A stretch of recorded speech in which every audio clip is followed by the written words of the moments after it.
BetOnline is the world's most trusted betting platform. Your number one source for betting action. Baseball season is now in full swing. Home stretch for the NBA, NHL. You got the playoffs underway. It's all a way to get in on the action. Latest odds, news, scores, live in-game betting while the game is being played. Largest selection of odds on everything. MLB, NHL, UFC. BetOnline remains the number one source for all of your sports wagering info. Plus, you can go to the BetOnline Casino. Top style Vegas games, poker, live casino. BetOnline, the game starts here. Welcome to another edition of Bleav in Giants. Bob Papa, two-time Super Bowl champion Carl Banks were inside of a week for the start of the 2025 NFL Draft. And Banksy, who better to have on to talk about it than the great Charles Davis from NFL Network? Listen, this is the ultimate because I'm sure his phone lines are going. He's hearing everything, and we want to get him to download some of these scenarios we've been hearing about. Well, hit him with one of them, Charles. Hey guys, So it's good to see you. good to have you here, man. And I want to jump right in it because right now, with a week out from the draft, we're hearing, and it's all about quarterbacks right now, Yeah. right?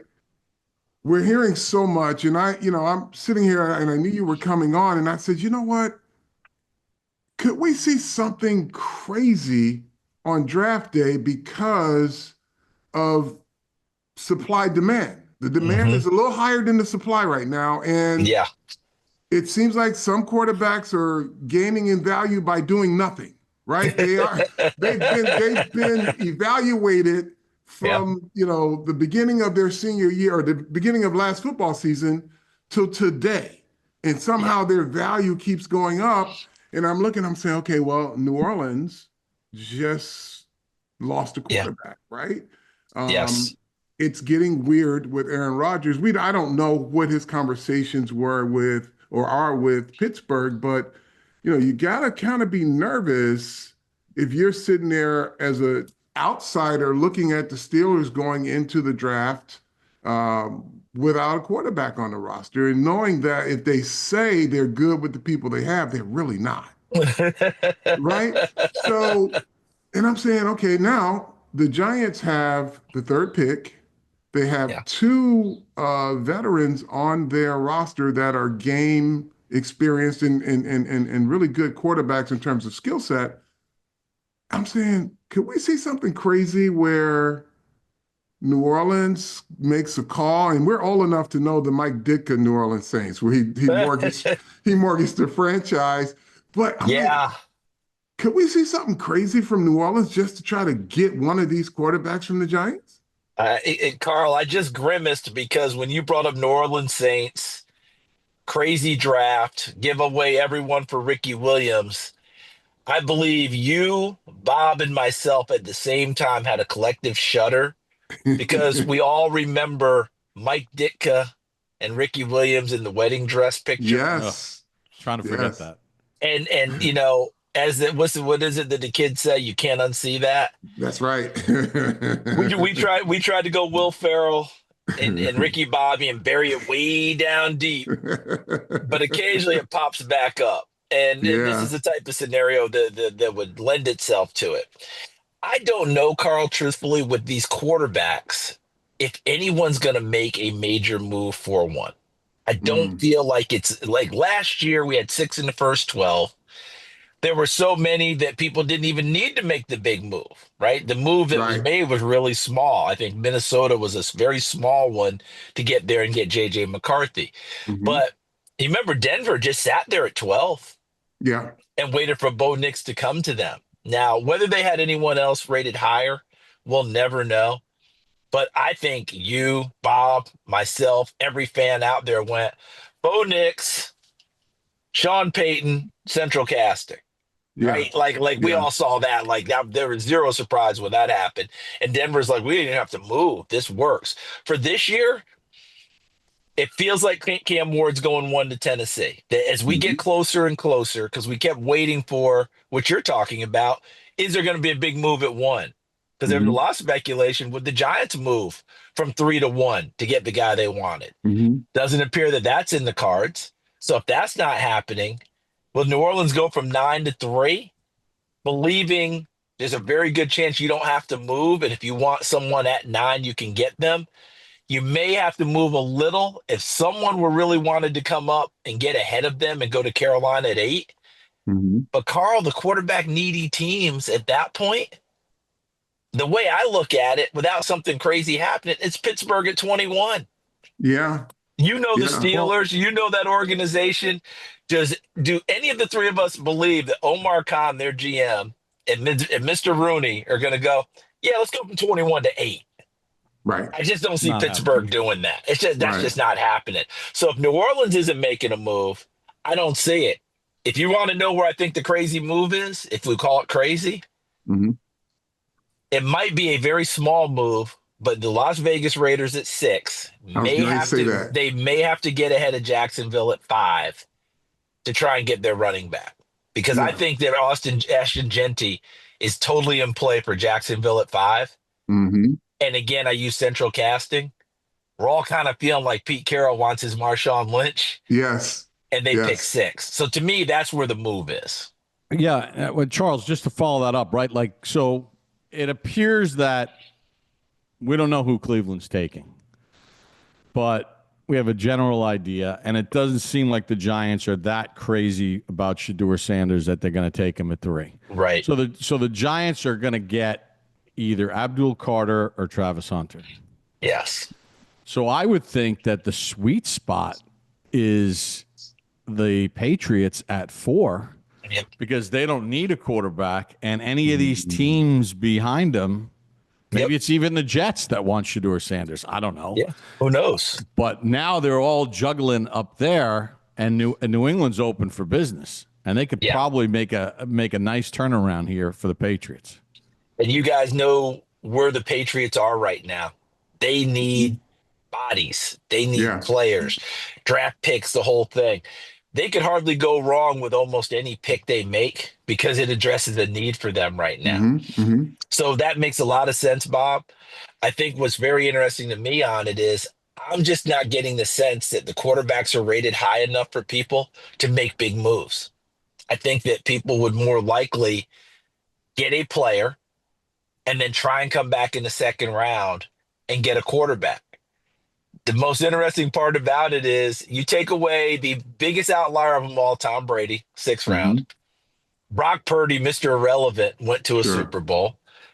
And really the guy you settle in on is Russell Wilson, a 3rd rounder going to 2 Super Bowls. And then after that, it is the rarest thing, unless you're a 1st or 2nd rounder, you just don't get there. You just don't. That's where we are. Yeah, it sounds good in theory. Yeah, 5th But- round guys not getting into the Super Bowl is a general rule. Well, yeah, and the timelines right now to develop a Brock Purdy or Tom Brady, they're just not there. I Yeah. mean, these coaches have got to hit the ground running. And I don't know any of them, any owner right now that's giving even a new coach the grace to say, okay, we're going to let you rebuild this, right? They Yeah. want some type of results. Like in Jacksonville, you got to do something, right? It's been a steady procession. You got to do something. New York, you got to do something. And that was, by the grace of the football gods that, those two guys are back as coach and general manager because they show some semblance of knowing what to do, but it hinged around a quarterback. So they said, hey, look, I don't have my quarterback. Give us this chance. So now this is it for them, but it's just going to be interesting because I think somebody's going to get anxious and maybe overreach because I keep hearing Milroe. But 3 months ago, he was not even a first-round draft choice. Now, again, his value just keeps going up. And they Without just doing keep going- anything. You said Right. it so well, Carl. He hasn't done anything since the Senior Bowl. Yeah. And that was not a great week for him. Okay. Right. Now he had his pro day, but okay, again, the three of us and pro days. Yeah. Think of the stories all three of us have been able to tell about pro days. Yeah. The best pro day I ever saw was Jamarcus Russell. It was amazing. How'd that work Yeah. out? One of the worst pro days I ever saw was Teddy Bridgewater. Because remember, Teddy decided to throw without the gloves. You remember that, guys? Yeah. And Teddy, I think it got in his head. Mm-hmm. He's like, I'm going to show you guys I can throw without gloves. And it didn't go well. And it just got worse and worse and worse. He still went in the first round and still had a very nice career. Mm-hmm. I mean, just think about him and the knee injury and the idea that he could come back from that. All I'm saying is these pro days, I'm not saying they are a waste of time because they are not. There are other things you get out of them. But if we're dropping in and saying, well, I saw the greatest pro day, got to have this guy, yeah, you better have something else that goes with it. I'm just telling you, Carl, it doesn't feel to me like you guys are closer to it than anyone. Tell me if I'm wrong here, please, both of you. Did anyone do more work on quarterbacks this past year than Joe Schoen? No. I don't think it's possible, right? I just don't think it's possible. And if he decides he doesn't want someone at 3, because there's going to be a top-rated guy sitting there. And look, we can extend it if we want to. Milroe's going to be there. Jackson Dart's going to be there, right? Tyler Shuck's. He's done the work on Shador, who we think is going to be there. If he doesn't want someone at 3, that tells me a lot. No one's done more work on quarterbacks than Joe Schoen has. And Brian Daboll. Right. So if you don't take him at 3, that's going to be a very interesting thing about where it goes. Pittsburgh's just hoping that he tumbles far enough that, hey, I can come from 21 and secure if indeed they like him. Although, of course, the latest report is they didn't have a great meeting. Now, we don't know if that's true or not, right? Yeah. We don't know at all. What do you make of? I'm sorry, go ahead. Carl. No, you go, Carl. No, Carl, you go. Nope, You're the 2-time Super Bowl champion. No, you go. Big ring. You go. All right, I'm going to go then. Charles, in this draft, where's the greatest depth in your opinion? Big people. Offensive line, defensive line. And in a weird circumstance, Bob, the tight ends are probably deeper on the top end of this thing than the wide receivers are, which is a little strange. Now, obviously, the wide receiver numbers are going to dwarf the tight end numbers. But if we're talking about getting a top-level tight end versus a top-level receiver, there's a case that can be made that the top receivers in this draft are more likely wide receiver 2s in the NFL than they are wide receiver 1s. But the tight ends, Tyler Warren, Colston Loveland, Mason Taylor, Elijah Arroyo, we've got guys that we think are going to be tight end 1s and fairly quickly in the league. So that's going to be an interesting one there. But offensive line, defensive line, that's where I think the biggest depth is in this draft. And I'm trying to remember what year it was, guys. You remember that? We had one of those years where it was like at the top 10 picks, like 6 or 7 were like offensive linemen. That did not go well. And I'm not saying it because offensive line is not a position of value. It's just that sometimes if you're pushing them up that high, that's a tough one to get into. This is going to be very interesting to see because even the top level guys, Will Campbell, who we're speculating if New England keeps the pick, goes there. Wonderful player. Immediate thought is, well, if he can't play tackle, he can move inside the guard. Right. I don't think he's going to move inside as quickly as some people would want him to. But there is that concern. Does he have the arm length? Does he have this to be able to stay out there? Sure. I think he's got the footwork requisite for it, kind of like Rashawn Slater, but time will tell. Yeah, it's a little bit like the Justin Pugh story. Justin Pugh. Yeah. Justin Pugh, Robert Gallery, the Raiders who took him at 2. I don't think the stigma's the same, though. Well, you guys help me out with this one. Remember when Gallery went inside? Everybody went, oh, my God, that's the biggest bust. And people forget Gallery played double-digit years in the league and played pretty well. But because he was drafted to be a left tackle, it was a bust. Right. Nowadays, I don't think we have the same thing. If he can't play tackle, you move him to guard and you go ahead and play. I don't think it's quite the same stigma that was associated with it. Well, no, it isn't because I think it's a dangerous proposition to project a tackle day one. They all need development. And if you can see the teams that are having success, they're normally with a tackle that's 2, 3, 4 years in the league or some guy who's been seasoned because the learning curve is just so steep right now. These kids are playing spread offenses. Yep. since the 7-on-7 camps that Bob goes to now. And they don't get all of the NFL stuff. But let me jump back to tight ends. Is Yeah. Kyle Pitts a cautionary tale when you fall in love with a guy who's a great Uh, receiver, but he's still talented, but as yes. inconsistent as can be? Yeah, that Carl, it was the cautionary tale. And I think what played out last year's draft. Hmm. Because Brock Bowers was Hmm. phenomenal as a Yeah. rookie. We Yeah. projected him as phenomenal coming out. Like you remember, he went through the tightrope ankle surgery, so he Sure. didn't have the numbers. But when you watched him play, you just went, "Oh my goodness, right? I can do anything with this guy." Well, to your point, Kyle Pitts, I think, was on the minds of some people Yeah. because he went 13 to the Raiders last year. Hmm. You think some people now would like to go, Yeah. Yeah. Yeah. should have grabbed him. And I Yeah. think that the market correction because of Brock Bowers may work in the favor of Tyler Warren out of Penn State and Colston Loveland out of Michigan. It may Hmm. swing back now where people go, okay, I don't want to miss this guy. Because, Carl, when you were playing and even now, dealing with that good tight end and dealing Yeah. with a quarterback loving a good tight end, Hmm. because those are throws you make all day, right in your sight lines, near the line of scrimmage, right up the Yeah. seams. All those things give you everything you want. It helps a young quarterback, and a veteran quarterback really utilizes them. Well, and especially since it seems like the league is shifting again because the level of quarterback play isn't as dynamic as what we see at the very top end of the league, right? You Right. got Josh and Lamar and Patrick, but then it's a drop. It's a huge drop off, right? You got probably five really good ones. And then you have the Saquon Barkley effect now, Hmm. where it takes so much pressure off of a quarterback if he can throw it to his tight end and hand it off to a Yep. quarterback and then pick his spots when he wants to go deep. But this is the cycle again, I think. I think, Yeah. because they're not great quarterbacks and you're starting to see more and more news about the running backs and the tight ends coming out. Yeah. And Carl, the Saquon Barkley effect, no one knows it better than you guys. He was a very good back for you when healthy.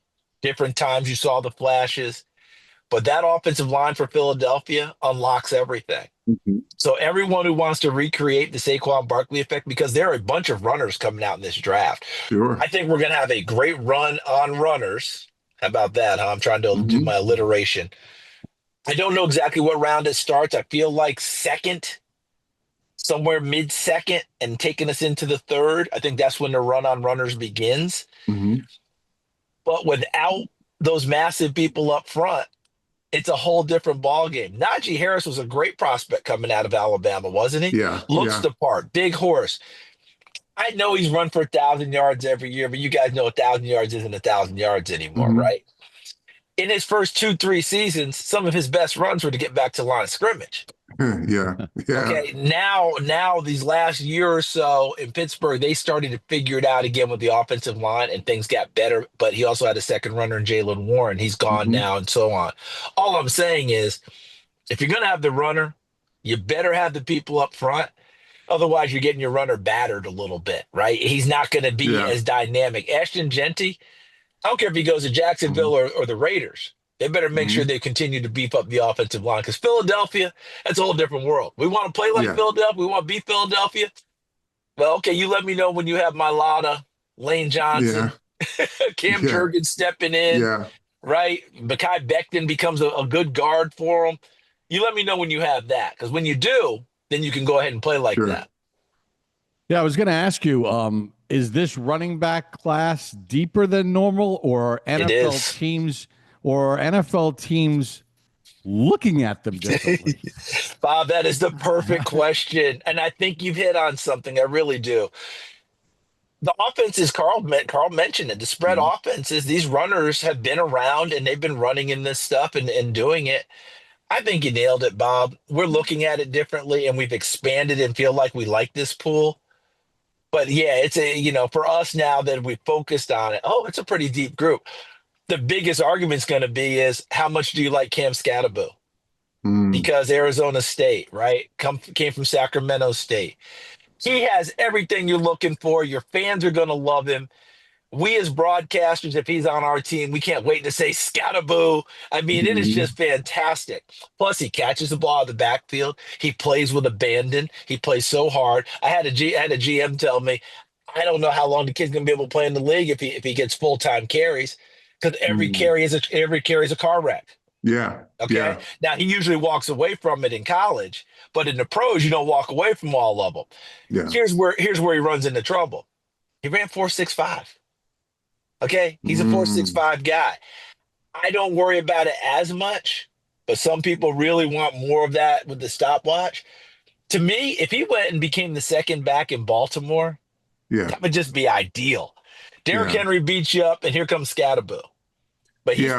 he's probably the biggest argument about, is he a top five back? Is he not?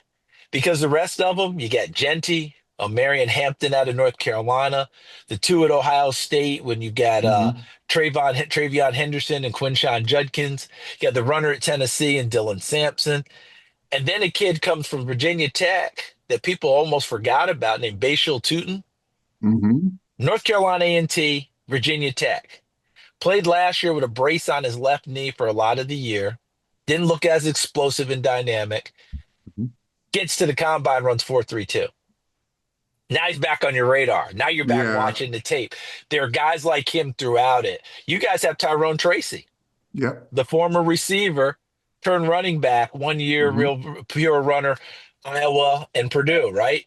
Hmm. We've got a kid who's a Miami receiver and kick returner, 1 year at SMU as a runner, 1,300 yards, et cetera, Bashard Smith. Not Mm. quite as big as Tyrone Tracy, but he's going to be a guy I think you keep your eye on day three.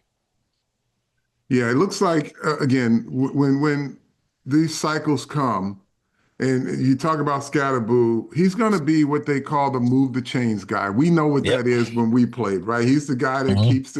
keeps the down and distance manageable. You hand it off to him, he batters a few people. Now you're And your second fans and love him. yeah, and the fans love him. You're right, but there's just so much talent at the skill positions, and you say now it's two number two. The crop of wide receivers look like number two guys, right? Yeah. A good number of them do. We again, maybe we're past the cycle of looking for a high profile number one. Maybe it's a more balanced offensive tack. I mean, listen, there's a lot you can learn from Philadelphia. Is that they don't use their wide receivers like Kansas City, right? Yeah. They're a balanced offense no matter what. They just look explosive, and they are when they need them. But there's something to be said about, okay, if we can teach one phase of this, what Philly does, maybe we could be okay, right? Yeah. Yeah. Um, let's just say a guy like Anthony Richardson, right, is Hmm. a guy that, by now he should be having a lot more success, right?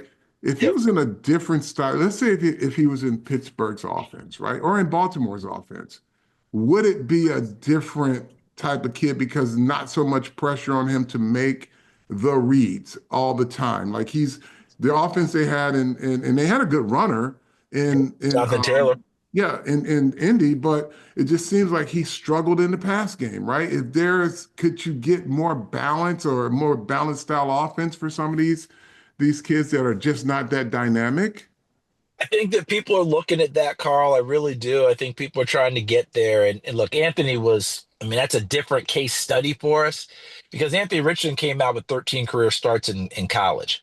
So when Indianapolis took him at 4, the way I saw it and the way that I understand it, they were going to play him into experience. Mm, Because you remember when he got drafted, I'm pretty sure all of us were like, well, he may be better served sitting for a while because he hadn't played yeah, a whole lot. Indianapolis looked at it differently and said, no, we got to play him so he can get experience. We're going to play him, play him, play him. They want to do exactly what you said, Carl, balance the offense, run it with Jonathan Taylor. They kept drafting tight ends, trying to give him a better target. You notice the size of their receivers. Okay, yeah. you look out, what they are big, long guys Hmm. with catch radiuses, right? So when you look at what they have, they were set up to try and be exactly what you were saying. But then the offensive line started having some cracks in it, and they've been a real good offensive line. He kept getting hurt, so he never got to play and get the experience. So that went right out the window for them. So to your point, I think a lot of people would love to do that. This year, Anthony Richardson, you know who it is. It's Jalen Milroe. It's Jalen Milroe, yeah. It's Jalen Milroe from Alabama. The comparison's too on the nose. Body type, running ability, questions about play. Well, the difference is playing experience because Milroe's got way more starts. I mean, Milroe was a 3-year starter at Alabama, so that's their difference for Richardson. But everything else is kind of almost spot on. Accuracy throwing the football. You know, is he going to be able to go into a drop back style, or you have to use his legs a lot more, which Indianapolis did early with him. It's going to be interesting as heck to see where he goes, who he goes to. Because to your point, let's say he goes to Pittsburgh, which is back being a run first, not through your wide receivers type of a team. You want to go running it and then get it to him out wide. But now you got DK Metcalf there. You've got Pickens there. These are two guys who can get deep on you. And it's almost like option football in college. Run it, step back, throw that bad boy over the top. Yeah. That's where it feels like Pittsburgh is headed. That might be perfect for Jalen Milroe. All right, Charles, I know you got to get going. Yes. I know you got an appointment, but you and I go way back from when you were the tournament director at Disney, and then you and I on NBC, the Bayou Classic. Yes, sir. Arena football, and now look at you. You're gonna replace You're gonna replace Gary Danielson in 2026 on the lead CBS game. You got the NFL Network's draft coverage. But I know you're getting a little bit older, like Carl and I. Yes, I am. Have you ever heard of Cherubundi? I have heard of Cherubundi. So Cherubundi is in every SEC football locker room. It's in every NFL locker room. And it's really good. I got the drink. I got the pouch that Carl likes. And now they just came out with the new gummy. Oh. And, it's in every NFL locker room. I see it in the Giants locker room. It's all natural. No sugars added, reduces soreness recovery. And right now, our viewers and listeners get 20% off if they use the promo code Giants20. Well, I'm going to be using that promo code. I'm using that promo code. Carl, you like the pouch, right? Oh, yeah, absolutely. I'm pouch. My cheat code right now for sleep, because I've been on the road a lot, I pack a few pouches on the road so I can get some sleep. That's all I need to hear. Now just get the gummies now. Yeah. Take two in the morning, 2 at night. Boom, you're out cold. There you go. And just think, you don't have to have a medical card to carry with you to take your gummies. You're good to go. It helps your immunity, helps you sleep, helps you recover, reduces soreness because now we're sore all the time, even when there's no reason for us to be sore. Charles, I appreciate it. I know you squeezed us in here because you got an important appointment. But we'll be watching Thursday, Friday, Saturday. And then do you go for like a long nap? Yeah, and I would go for a quicker one, but we've got to do 2 wrap-up shows the next week. Wow. And then, of course, I'm like, I'm definitely going for a nap at that point. But I have to earn the nap. I have to be okay on Thursday, Friday, Saturday. Otherwise, I don't earn the nap. So I've still got some work to do before it's showtime. Make sure you get a little of this. It'll help the nap. I'm going to be all over Cherubundi. Thank you. Thank you, Charles. We'll see you, my man. Charles Great Davis. to see you guys. Take care. Good to see you as well. Just go to cherubundi.com. You can get it on Amazon.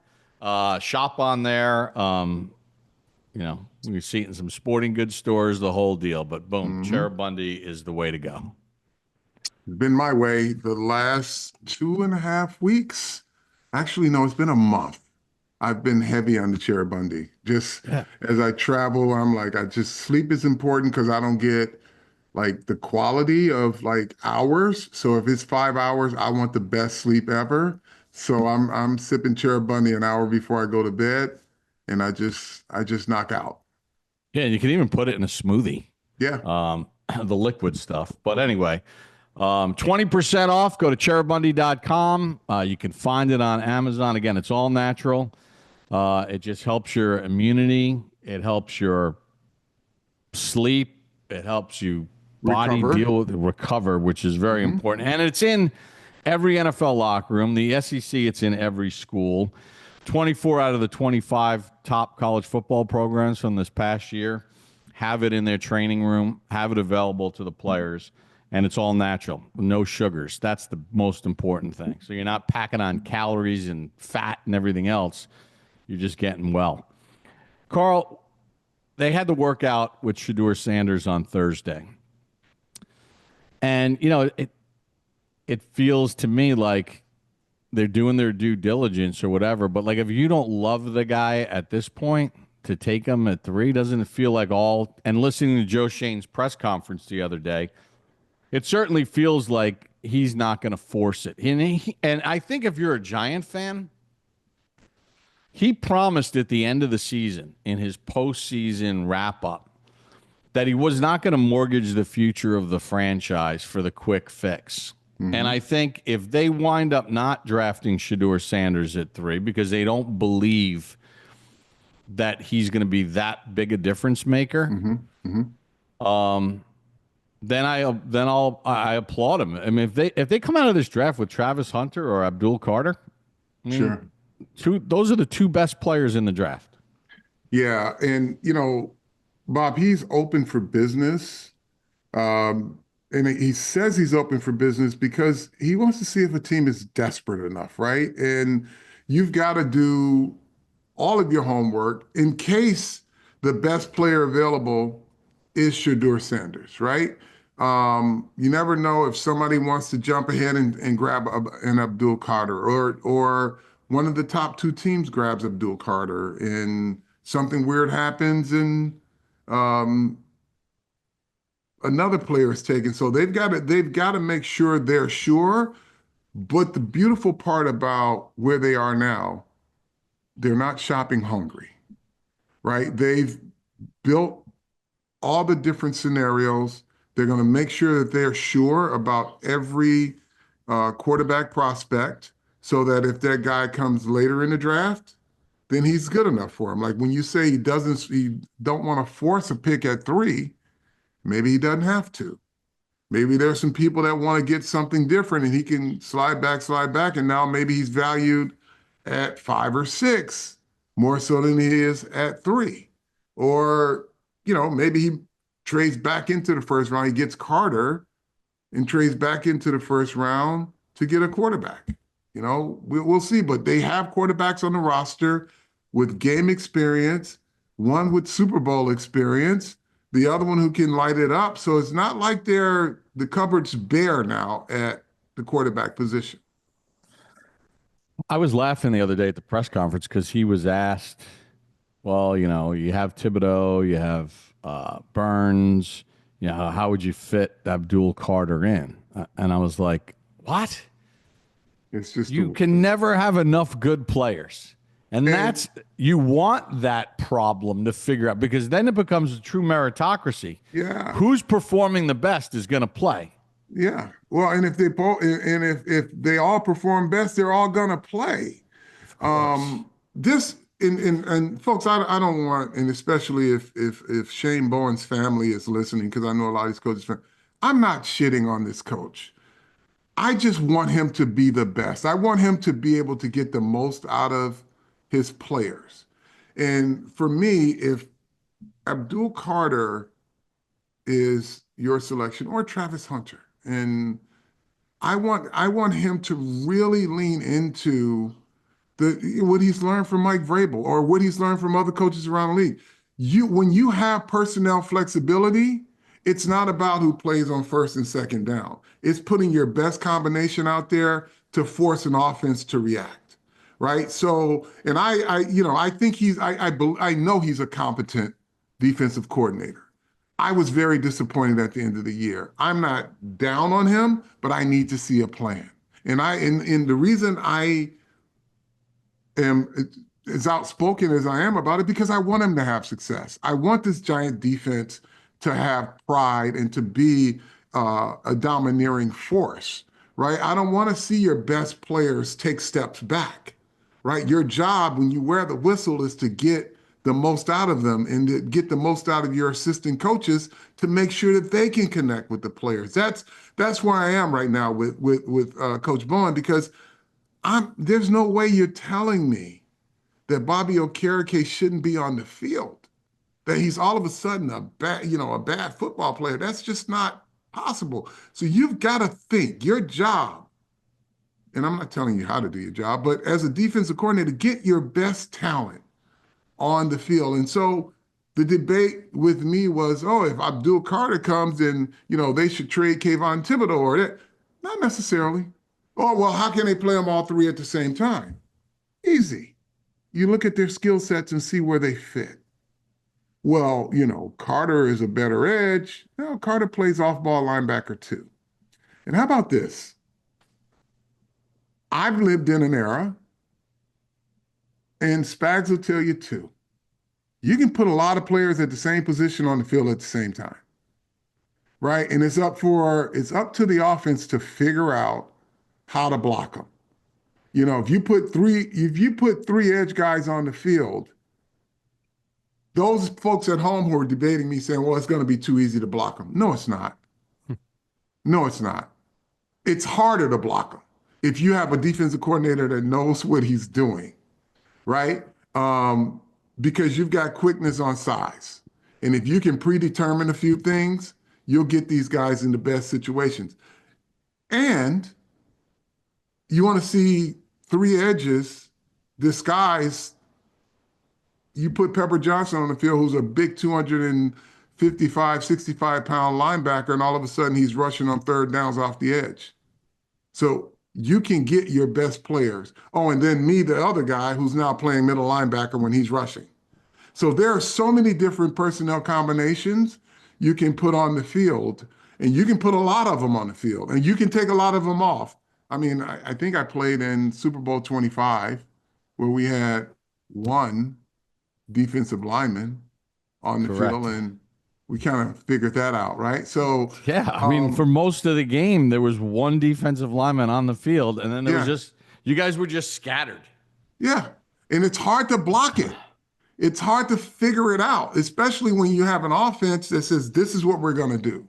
And all of a sudden, you see this personnel grouping, and it's like, okay, how are we going to do this, right? And it's, when everybody thought when Rex Ryan used to stand all of his guys up at the line of scrimmage, oh, they're going to be too easy to block. You ended up couldn't block them. And then you start to see more teams do that, right? So the folks at home that have this idea of what football looks like, that's a static idea. That's not the thinking. And it's just not how football should work and how football does work, right? You line them up like they're the little electric football men, and this guy's here, this guy's here, this guy's here, and then you hit the little buzzer and let them run around. No, it's, good defensive minds, when you give them talent, they find a way to get them on the field. And nobody, like you said, it's a meritocracy. Nobody is complaining about their playing time, right? Game recognized game, right? If somebody is on the field and they say, okay, you're going to rush with Brian Burns, Abdul, this time, and Kayvon, you're going to drop down on a 3 technique. And you may rush or you may drop back into the middle of the field, and we may blitz the inside linebacker. It's just so many combinations you can do with these types of plays. And you've always talked about it with Micah Parsons. He plays every position. He plays defensive end. He plays edge rusher. They got him in the middle sometimes. When you're that good, and if Carter is as good as everybody is saying he is, you'll find plenty of snaps for him. Yeah. And people say, well, Micah Parsons gets blocked in. Well, he got blocked in the playoffs a lot because their defense didn't adjust. But ask any interior lineman, if he lines up over him, are they licking their chops to block him, or are they like, oh boy, I'm in for one? So listen, folks, if that player is taken, I would not worry so much about who's not going to play or who's going to be traded or whatever. Your focus should be on, okay, Coach Bowen, what are you going to do? How are you going to make this magic? How are you going to make this a group that is feared because they're unblockable? That's what I want, right? And then you've got your back end guys that can do some different things too. So um, I would welcome the opportunity to see all three of those guys, Burns, Thibodeau, and Carter, on the field at the same time. Yeah, and I wouldn't, the Travis Hunter thing from earlier in the week. I think they backed off it a little bit about he only will go to it. He only wants to. He would rather quit football than be with a team that's not going to use him on both sides of the ball. Yeah, He'll learn. He'll learn when he gets into yeah, the NFL. And there's no 18-year-olds. There's no homecoming games. He'll learn, and as he masters one side of the ball, or the other, whichever is going to be his primary. Any good coach will figure out a way to use him on the other side of the ball in sure, certain situations. Just not sure. snap in and snap out. I know he did it in college, but college is college. The pros are the Mhm. pros. So here's and again, like you said, they'll find a way to use him in on both sides of the football, just like they did his coach when Deion Sanders played. But Deion was a cornerback, right? But he was a flash receiver. He was a returner. But here's what Hunter is going to have to realize. Like you said, there are no homecomings in the NFL. So if he's going to play both sides of the ball, let's just say he's a receiver first. Now he's got to go line up on defense. Guess who they're going to line up over him? Their best receiver. Every single time. They're going to make him cover the best receiver. So then when you get one side of the ball is going to suffer because your conditioning, go routes, he runs them, right? He knows the impact that it has on corners. Get a couple really good ones out there that he's got to cover every time he switches over. If he's playing, he doesn't leave the field, you'll see he'll be like, okay, I think I'm going to focus on one thing and I'll sprinkle in on the other.